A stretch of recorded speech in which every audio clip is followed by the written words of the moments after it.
Hey y'all, it's me. It's Keisha. I'm back and I want to do a quick video. Um since I'm up. It's like 1:15 in the morning, but I want to do a video. Just wanted to talk a little bit about sponsorships and why you need to have that element in your marketing strategy for just to help boost you. Um I think that sponsorships are kind of a necessity at some point. Maybe not in the beginning, like the very beginning of your business, but like at some point, you need to be sponsoring something. I mean, I won't say anything because you got to have like a strategy around it, but you need to be sponsoring something. Once you kind of get stable and you have enough money to put towards that, um, it's definitely something that can bring you a lot of business, a lot of exposure. It's very good for that. So, I mean, most people kind of think when they think sponsorships, they think like, oh, I got to spend like thousands of dollars. You don't. So, just for example, it's 2025. I'm still stuck in last year. But in 2024, I did a sponsorship for a baseball league. It was a collegiate baseball league that played all summer. And one of the sponsorships or one of the packages was like the lowest one. It got me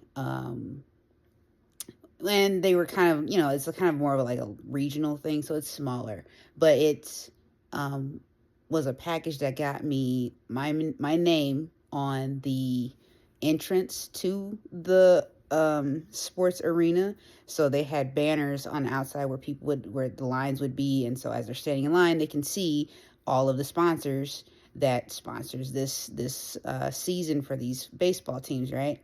And then it also got me an announcement at the games. I don't know if it was every game, but it was a good chunk of them. So there's several sponsors, and I'm sure they cycled it through. So I probably was at every game. That only cost me $300. So that was a really good investment. I mean, that was like a no brainer to me, right? Like $300, like 3 months of games, where they can mention my name just a little bit, and they, have a good, decent crowd. That's exposure, right? And it's actually really great. So, the reason why I went for that was because I was kind of like testing the waters and like, sports people. Um, let's see what happens from that, because I didn't mind printing. I was open to the idea of printing for sports teams or anything, like, anybody that would be involved with school sports teams. I mean, they're going to be there, parents are going to be there, they have other kids, so I was kind of thinking like maybe it'll lead me down some kind of way, some kind of path that way, even though that's not exactly what I was targeting. I was still open to it because I had pulled a couple of people like that I got to print for that. So that's cool. So there's tons of different sponsorships out there. I mean, there's always levels. Usually when a organization or something is got, they're offering like, hey, we want sponsors, they're going to have levels to it. And that doesn't mean you go out and you want to be a sponsor for, some super large, I don't know, just think of like one of the largest organizations in your area, nonprofit, whatever. And you like, oh, I got to do that. It's going to be expensive. Like if you don't have that kind of money, then it doesn't make sense. If you do, great, but you don't have to do that in the beginning. There's tons of ways to find smaller organizations, events, just low level kind of events that's still going to have a great turnout, enough for you to get that exposure so you can get some traction, so that you can get business. Um, and I would recommend even like bartering for it if you wanted to do that too. Like tons of smaller businesses will barter for that kind of thing. If they are not, I'm sorry, well, maybe necessarily not businesses, but organizations, they may barter for that and you can trade. So it wouldn't even be a money thing, not really. Just your, investment to print, a few shirts for them to mention your name, or, that's something you would have to discuss with whoever it is you want to work with. I mean, you technically could create your own thing. So, you have to be open minded when it comes to, you know, bringing this element into your marketing strategy, because it can be extremely fruitful. And I think this year is like something I want to do. I mean, it doesn't even have to be sports teams. It could be, I mean, literally anything. Just look at some of the events in your area and, join some groups on Facebook. There's tons of like opportunities on Facebook that people don't even realize when it comes to something just like sponsorships. There's lots of smaller businesses and little communities of different business folks that get together, and they are looking for sponsors for their, some of these people maybe do something on the side, but they do other things for their main job that are in corporations. They're like project management and construction companies. They're the safety coordinator. They're this, they're, whatever it is, or they know someone who's in that position, and so they things go down the line, and someone heard from somebody else, and they know this person who's doing this, and they work with this organization, and they're looking for sponsors, and they go, hey, this person's looking for sponsors. A lot of times they'll drop that information in Facebook groups.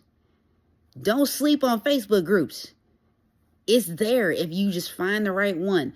Find the ones like, your customer base. Find the groups that, support that. Like, that those people could be in there, or there's the possibility that somebody in those groups know who you're trying to go for. So, or know people who are in what you're trying to go for. So, like, for example, if you want to go for schools, join the mom groups. Join the mom groups on Facebook. I learned that tip from someone else, and I don't remember who it was, but somebody mentioned it. But I know there's several people that implement that. They a lot of women, they'll join the mom groups because moms talk about kids, and kids go to school, and so they talk about school, and they're involved in the PTAs, and they just know all the things, right? So they're always talking about that, and you can find out a lot of opportunities even through the schools. You can, maybe sponsor, somebody on one of the teams, or anything like that. I mean, there's tons of different ways to play the game that way, and I really do recommend it. Like, honestly, it's gonna feel like when you start doing it that it's not working. It's gonna be like, oh, I'm not really getting a whole bunch of business. Like, it's a slow thing. It's kind of a slow burn. So it's not gonna be like, oh, you sponsored this thing and all of a sudden your phone's ringing. Like, no, of course you got to do other things in addition to this, right? It's just another avenue that could really pay off over time. Kind of like SEO. Like, it's just kind of like just a little bit of exposure over time. People have to keep hearing your name, right? And sponsorships is a really great way to do that, especially if you're doing something for a local team where they're doing, like I kind of did, where it was like, okay, this is a local or regional thing. It's low level, but it's consistent still. So it's like, look for those opportunities that it's low cost. Even if it's like, oh, you're just going to be, sometimes there's sponsor levels where they have, like little centerpieces on the table that has all the sponsor names on it. Even if it's just that, people pick those things up. If you've been to enough like networking events, or if you've been to really any event like that has that type of stuff, you'll see, just look around, you'll see people picking that up, all that information, and you wouldn't think they would, but they do, and they're like, oh, they actually do read it. They read those banners on the way inside the door. They read the signs. They pick up those pens and they take them with them. They look at that stuff. So don't think like, oh, well, I sponsored this and it didn't really give me a return. Oh, well, I sponsored this and that. You got to give it time, but it will bring you business, because people, once they start seeing your name on a regular basis, that's the whole name of the game with that, right? So I definitely recommend doing that and starting out, with a low level sponsorship. You can even try nonprofits. Sometimes they offer low level stuff, or it's really easy to, honestly, if you get creative, you could probably do a whole lot with nonprofits, especially if that's your target audience. So I would definitely recommend doing that. So yeah, if you have any questions about sponsorships, just drop them in the comments. I mean, I don't know everything, but I can tell you a little bit more about my experience. But in my experience so far, it's been really good. And like I said, I sponsored that baseball team. I think it started, I would say, June. of last year, and it went all the way through September, October. And I'm just now maybe starting to get a little bit. I'm expecting it to be more so like, you know, April, May, June. So I think maybe it takes a year, but the goal is, you put more money into it, and you start finding other things, and then suddenly you got 2 things you're sponsoring and 3 things you're sponsoring, just here and there, sprinkle, sprinkle, sprinkle. It all accumulates. So definitely like keep that in mind. Set aside, a little bit of money to do it that way. And then that's something that's working for you. It's always on, or not necessarily always on, but when those events are going on or whatever, it's advertising for you. You don't have to be in a room. And that's exactly the type of advertising that makes your life easy. So yeah, definitely consider sponsorships in your marketing plan. I would definitely be, and don't be afraid to be creative. All right, guys, that's it for this video. I was just sitting up here thinking, and I thought I would share that with you guys. And yeah, if you have any questions, drop them in the comments. I'll catch you guys later. Peace out.